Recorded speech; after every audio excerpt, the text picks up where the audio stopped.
Cuma persoalannya, kalau saya lihat teman-teman kita yang ada di ESCO ini, apa sih yang mereka lakukan untuk itu gitu loh kan? Nggak kedengeran sama sekali gitu loh. Apa sih yang mereka lakukan untuk itu?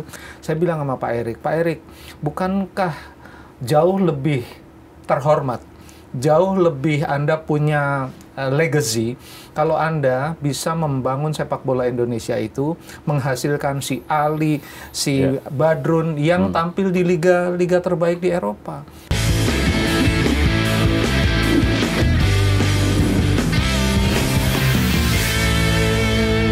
Kan cuma 23. Sekarang posisi yang extinct berapa? 18, 19 pemain naturalisasi, sekitar gitu. Nah ini menimbulkan masalah lain sih di luar konteks sepak bolanya.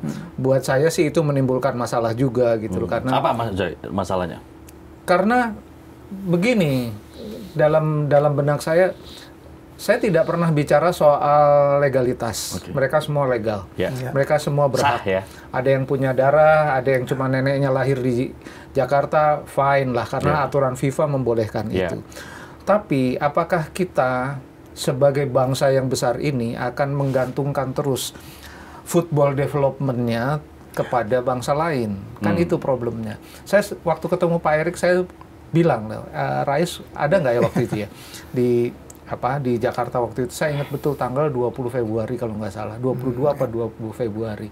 Saya bilang sama Pak Erik, bukankah jauh lebih terhormat, jauh lebih Anda punya legacy kalau Anda bisa membangun sepak bola Indonesia itu menghasilkan si Ali, si Badrun yang tampil di liga terbaik di Eropa. Bukan ngambilin diaspora. Ngambilin diaspora nggak ada masalah secara hukum. Tapi kan bagaimana Indonesia mendevelop sepak bolanya sehingga si Ali ini bisa tampil di Liga Inggris, si Sunan bisa tampil di Liga Jerman, kan gitu loh. Jadi harapan kita kayak Jepang ya gitu ya. Bapak mau mulai dengan apa? Saya itu ya nggak bisa jawab waktu itu. Ya kita akan mulailah, kita akan membangun juga di dalam negeri. Tapi detailnya apa kita nggak pernah tahu. Saya nggak pernah tahu. Lalu dia bilang kami udah punya roadmap-nya sampai hari ini pun. Paling tidak saya tidak pernah melihat roadmap-nya. Kalau roadmap-nya Jepang 10 tahun yang lalu sampai sekarang masih sama dengan semua mimpi-mimpi mereka dan rencananya Anda bisa download. Anda bisa cetak, Anda bisa copy paste. Nah, kita kenapa nggak belajar dari situ? Saya nggak pernah tahu kenapa. Saya yakin orang-orang yang ada sekarang di PSSI itu juga tahu lah bagaimana membangun sepak bola. Tapi kan membangun sepak bola tuh harus dari bawah. Jadi harus balance ya, Is ya. Antara diaspora dan juga pembinaan. Lagi-lagi kita harus bilang bahwa ini perdebatannya bukan soal pro kontra diasporanya ya, tapi ini bagaimana kita menciptakan keselarasan dan keseimbangan gitu ya. Seperti Mas Joy bilang tadi bahwa sah, mereka legal, mereka darah Indonesia sampai kakek neneknya kan. Karena ini udah dibatasin juga sampai kakek neneknya oleh FIFA. Artinya clear kan bahwa mereka punya darah Indonesia. Kemudian juga kita lihat bahwa pembinaan tidak boleh dilupakan, tapi kita sekarang punya mimpi. Lolos Piala Dunia 2026. Nah, at least untuk sekarang dulu deh. Kita ngejar Piala Dunia, oke lah naturalisasi. Lu setuju nggak kalau gitu? Nanti soal pembinaannya boleh kita mulai lagi setelah Piala Dunia ini selesai atau harusnya nggak gitu, harusnya beriringan ya. Sejak masa kepemimpinan Pak Erik dimulai itu harusnya sudah berjalan beriringan nih. Ya dia kan punya waktu awal-awal kan mungkin masih ingat itu adalah dia bilang kalau sekarang itu quick win-nya adalah timnas gitu loh.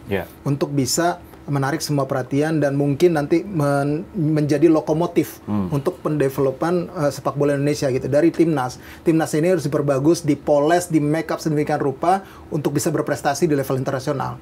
Makanya ada shortcut yang dia ambil naturalisasi ini. Pemain-pemain diaspora dipulangin yang kualitasnya. Bisa dibilang memang harus diakui ini adalah program naturalisasi terbaik sejauh ini dibandingkan yang pernah terjadi ya. Kan peringkat FIFA-nya juga kelihatan. Iya, peringkat FIFA-nya kan kelihatan kan. Kualitas pemainnya kan berarti yang didatangkan memang nggak kaleng-kaleng gitu lah. Dan memang berdasarkan pantauan dari pelatih itu. Walaupun memang sekarang lebih banyak prosesnya. Tapi benar, gue setuju apa yang dibilang sama Mas J tadi adalah soal harus adil juga untuk yang di dalam negeri ini.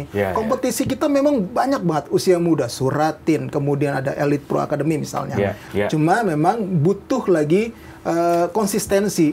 Jangan sampai nanti berubah-ubah nih soal regulasi terutama. Jangankan itu ya, di level Liga 1 regulasi pemain asing berubah-ubah gitu loh. Sekarang jadi ditambah terus tiba-tiba PSSI-nya minta dikurangin. Kan ini kan agak sedikit berarti ada ketidakpastian ketidakpastian dan juga tidak ada kayak seperti tidak satu visi gitu loh. Untuk membangun kompetisi ini seperti apa gitu. Ya ini yang mesti diperhatikan lagi di kompetisi dalam negerinya untuk bisa dibenahi benar-benar, karena kan Pak Erik maunya kan kita nomor 1 di Asia Tenggara, terus bisa punya wakil di Champions League Elite. Kalau masih tidak konsisten seperti ini, kelihatannya nih masih karena agak nggak ada.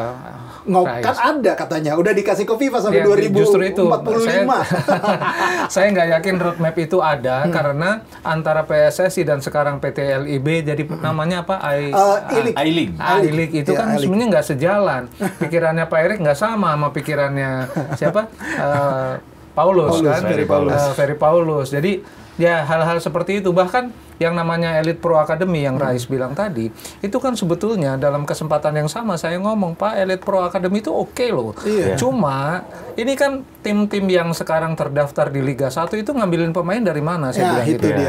Ya kan? Saya kira orang seperti Pak Erik harusnya mampu, karena dia kan sebetulnya ya dia sebagai pengusaha, dia politisi, dia punya kapabilitas untuk memimpin. Tantangannya terlalu berat mungkin. Iya. Tantangannya pasti berat. PR-nya banyak. Napasnya masuk panjang banget. PR-nya sepak bola Indonesia itu banyak ya, ditambah lagi geografisnya kita luas banget. Nggak seperti Jepang, nggak seperti Thailand misalnya. Kalau kita pengen ngebangun itu memang nggak mudah. Kalau misalnya kita pengen ngikutin Jepang, apakah pola pembinaannya nanti di pelosok seperti Papua pun mungkin nggak bisa kejangkau gitu loh. Memang harus ada sistem khusus, skema khusus yang dibuat terutama untuk pola pembinaan usia dini. Kalau misalkan kita pengen bikin misalnya Piala Suratin tuh level nasional ya, kan nggak punya banyak duit juga orang-orang yang di daerah untuk datengin misalnya putaran nasional ini yang juara-juara sampai ke Jakarta misalnya. Itu kan butuh duit yang gede juga. Nah itu harus dipikirin, nggak cuma sampai apakah cuma cukup provinsi, nanti dari situ diambil mereka ada kantong-kantongnya gitu loh, dibagi wilayah gitu. Yang selalu menjadi concern saya, kenapa kita harus berpikir pada skala nasional? Kita berpikir pada skala provinsi saja. Itu pun oleh sebab itu saya selalu bilang dari dulu, kalau mau bikin youth development itu PSSI kan punya rapor masing-masing. Asprof Sumatera Utara yang selalu punya talenta-talenta terbaik. Dilihat rapotnya, oh dia mampu. Jawa Timur, oh mampu dia. Jakarta mampu. Udah bikin di 4 aja dulu. Jawa Barat misalnya di Bandung. Udah bikin 4, nggak usah bermimpi nasional dulu. Tapi bikinlah pilot project supaya Asprof yang lain bisa lihat gitu loh. Karena menurut saya agak terlalu ambisius juga kalau mau bikin di dalam skala nasional, nggak bisa lah. Belum bisa untuk saat ini gitu. Jadi tunjuklah. Nah, butuh leadership yang luar biasa menurut saya. Dan Pak Erik harusnya bisa untuk mengatakan bahwa Jawa Barat lu bikin ya kompetisi ya. Bikin kompetisi U10 sampai itu lu bikin berapa tim gitu. Lu harus bisa. Nih gua ada duit sedikit segini, gua kasih, lu puter yang lain. Surabaya lu bikin, Makassar lu bikin, Medan lu bikin gitu. Papua kalau bisa misalnya Ambon yang talentanya banyak kan di Tulehu sana banyak sekali pemain. Kasihlah insentif gitu loh. Menurut saya bisa, harusnya bisa. Cuma harus ada leader yang mengatakan bahwa lo harus bikin ini pilot projectnya, Pak, kasih. Menurut saya harusnya bisa. Nah, cuma persoalannya kalau saya lihat teman-teman kita yang ada di ESCO ini, apa sih yang mereka lakukan untuk itu gitu loh kan? Nggak kedengeran sama sekali gitu loh. Apa sih yang mereka lakukan untuk itu? Yang kelihatan benar-benar kerja ya cuma Tisa, Erick Thohir, yang lain, bahkan siapa sekjennya pun menurut saya nggak pernah kelihatan dia ngerjain apa gitu. Jadi orang-orang yang prominent di situ bekerjalah untuk sepak bola.